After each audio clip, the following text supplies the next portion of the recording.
Good evening, class. My name is Yahima Monticello, and we'll be going over Chapter 3 and Chapter 4 in this video.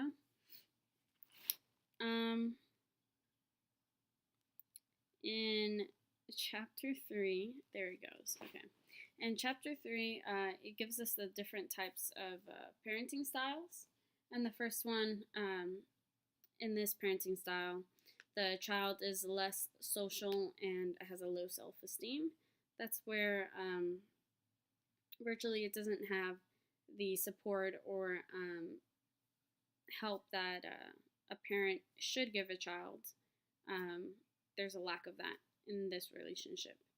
In the second one, the child is aggressive and immature. This child is very demanding, would be very impatient. The parent themselves or parents, they don't have any type of authority over a child. There's no type of democracy in the household. The third style, the child has a poor academic life and a poor social outcome. This child, for example, would go out partying and the parent would not pay attention to them or something along those lines. The fourth style, the child, this is the most ideal. There's democracy in the household, so the child grows up to be independent, and there is that positive role model in the house that will help the child succeed further on in life. Chapter 3, Parent and Peer Relationship, Emerging Adulthood, and Death and Dying. So, like I mentioned earlier, it's very important to have a positive parent in the house to guide the child towards Christian views and good morals. It's also very important to have that same type of example with their peers. If you're growing up in a household that doesn't have this or it has a lack of this. For example, I didn't grow up in a Christian household. So only a year ago I was saved. That's when I met my best friend. She introduced me to her church, BCF, and I started worshiping with her. I went to youth group, and I just had a great time, and I knew I was missing something in my life that would help me become a better person and a better individual, and it would allow me to let go of the negativity that I had in my life at that time. And I feel like it was very important that I continue to surround myself with those positive role models. Emerging adulthood. So many of us aren't taught how to do taxes or how to write a check or things along those lines.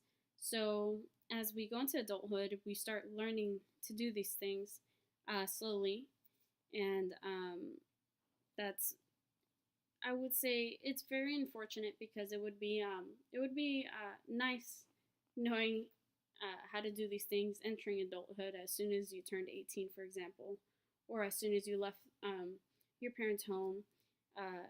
These things are very essential to know in your adult life. Death and dying. Death is something that we cannot avoid. Loss and mourning someone is very difficult, especially when it's someone that passed way before their time.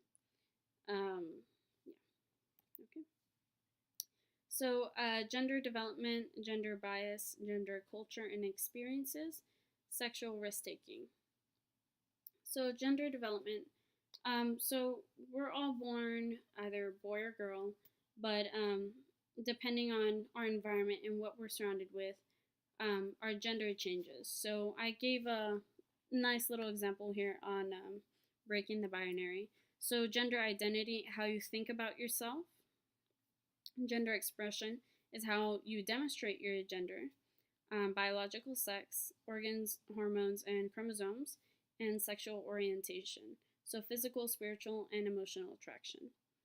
Um, Gender, culture, and experiences. So yeah, like I mentioned, gender is something nowadays that's very openly discussed with the younger generations, as I've seen.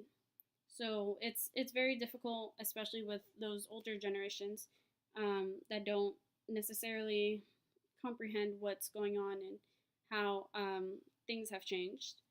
Um, so it's also a self type of thing, especially with your sexual orientation and who you're discovering who you are.